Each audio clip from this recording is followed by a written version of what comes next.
Hi, I'm Rowan, and today we have a little moment of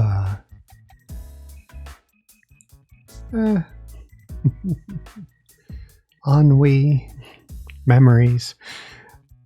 Anyhow, we had this little moment today when we were unloading the laundry out of the dryer. That's why that's there. We were unloading some clothing, and it occurred to us that the lint trap was kind of gunked up and we needed to wipe it out. So we went and did that, and it triggered a bunch of memories. See, a long time ago, when Mr. R was going to college, he shared a house with two other roommates. One of the roommates, we'll call him Dick. Dick was kind of like the landlord agent. He had been going to school for many years, and I mean, technically he graduated, but he stayed in the area and he lived in this house. And Dick, he got along really well with Mr. R, and shortly after Mr. R moved in, Dick and Mr. R met another fellow by the name of Tim. We'll go with Tim. Yeah, Tim, Dick, and Mr. R all were roomies in this house. And,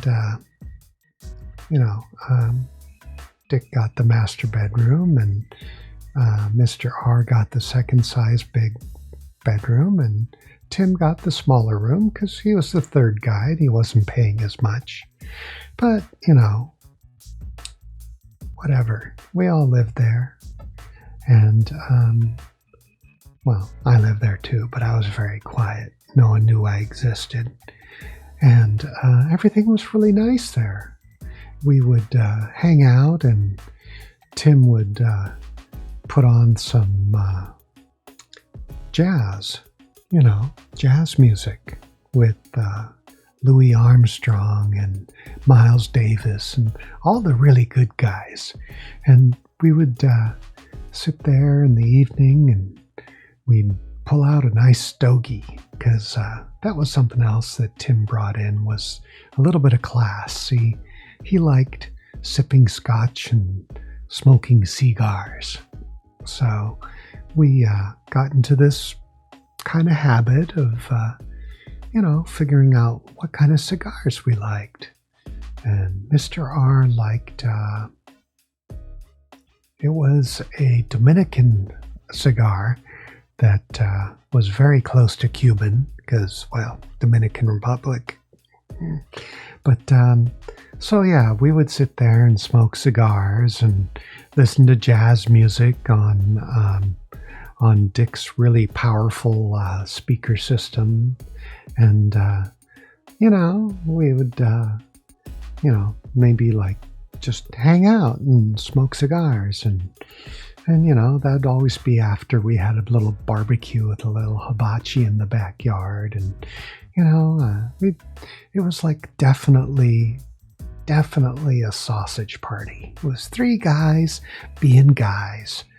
Going to school. Well, two of them going to school. The other one doing possibly graduate studies or something. I don't know. But it was very much a testosterone kind of elitist environment. Kind of mixed up, though. It was very nice. So everything was doing great until, Tim got a girlfriend. Yeah, and then things started changing, and things got kind of a little uptight. And, I think it all came to a head when, after he did laundry one day, Tim came into the room and said, "Why you guys gotta leave the lint trap such a mess? You should clean out the lint trap when you guys are done, because I hate having to clean out the lint trap. It's ugly. I mean, And then Mr. R looked at Tim and said, "So, you're supposed to clean it out before you start, but, you want us to clean it out when we're done? Okay. Um, well, I don't think we're going to change. We're just going to keep cleaning it out before we start, because that's the way you're supposed to do it." And Tim was like, "No, no, no, no. You're supposed to clean up after yourselves." And that's when Dick sort of chimed in and said, "No, we've always cleaned the lint trap before we do our laundry, because we don't want to have other people's stuff, other people's fluff in our laundry." And Tim was rather exacerbated by that. He just threw up his arms and said, I'm done with this. I'm going to move out. This is just too much." And we were just sitting there going, what the hell brought that out? Well, it's got to do with nesting. See, we, as guys, we don't think that we nest. We don't do that bird thing where, we pick out a spot and we build a little cozy spot and feather it the way we want it feathered and get ready for the eggs. And, well, except for the eggs, maybe that's exactly what we had done. We thought we had something with, Mr. R, Dick and Tim, and we were all just buds, and we would do our things, and in the evenings we'd get together and have a little barbecue, and then after that we'd come inside the house and smoke some cigars and listen to Miles Davis. Yeah, well, that was all over because, well, Tim got a girlfriend, and Tim's girlfriend needed the nest to be changed to, have her feathers in it instead of ours. And, well, that was that. And, yeah, so good things come to an end. And when you're emptying out the laundry, sometimes you're just reminded, then you realize that you were right in the first place. What's that say there? Tim, if you're out there. Tim, what does it say on that? I think it says it in 3 languages. Clean before each use. Yeah. I hope you're happy with your girlfriend. That was over 20 years ago. I don't even know if he kept that girlfriend for another year, or if they got married, or if they had a major falling out over what color the walls should be in their apartment or what. I don't know. But here we go. This one's for you, Tim. I just wish I had some Satchmo to play for you, or maybe some Miles Davis. But what we're playing right now, they'll have to do because copyright.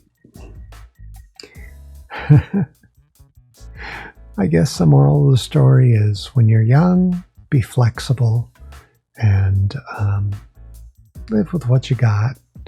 And if somebody comes in your life that turns everything upside down, might be worth it, might not. But don't try to drag your friends into it with you, which I guess turned all out for the best for us.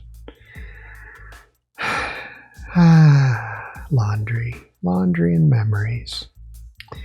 Well, I think we have another load to take care of. So I hope that wherever you are and whatever you're doing, you're having a great time, not just doing laundry. And I hope that the next time is soon enough, and I hope to see you then. Bye!